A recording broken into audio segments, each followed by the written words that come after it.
Okay, so according to Sony, what makes this phone interesting, beyond a couple... let me do that again. Now, there are a few ways that the Xperia ZL is different than the Xperia Z. First of all, it is not waterproof, and it also does not have a glass back, which I really like, because I don't like having a glass back. It makes it less durable. Another way that this is different is that the front-facing camera is on the bottom. What's up with that? A very interesting design element that really doesn't matter much. The reason that they did that is because they maxed out the screen in the face of the phone, and Sony claims that it has the highest ratio of screen to phone face. That's hard to say, but as you can see, the bezels are crazily thin. I know this sounds weird, I feel something when I look at this phone.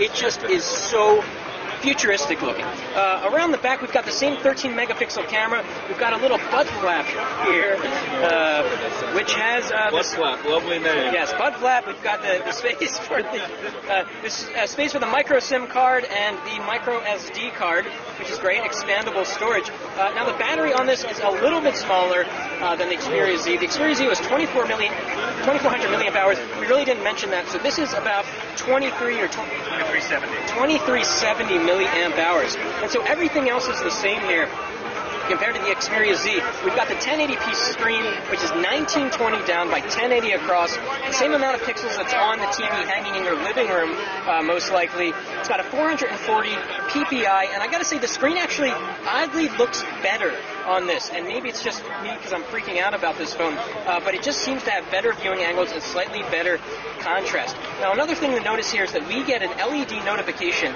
Look at it. It's like this line, and maybe that changes to multiple colors, which would be really cool if you can use a program like LightFlow with it.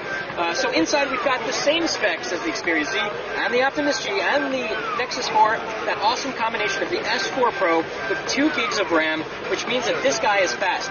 We don't have an internet connection, so we can't go crazy showing you stuff.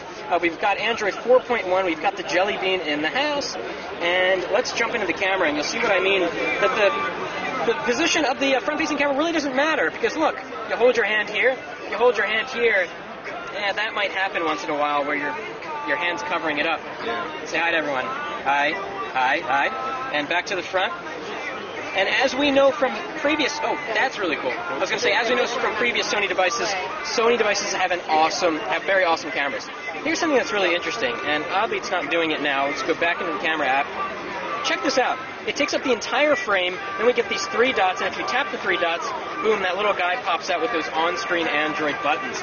So this is the Xperia ZL. I'm really looking forward to it because, damn, look at it. A lot of screen on a phone. Kind of reminds us of the Razr F a little bit. That's it for now.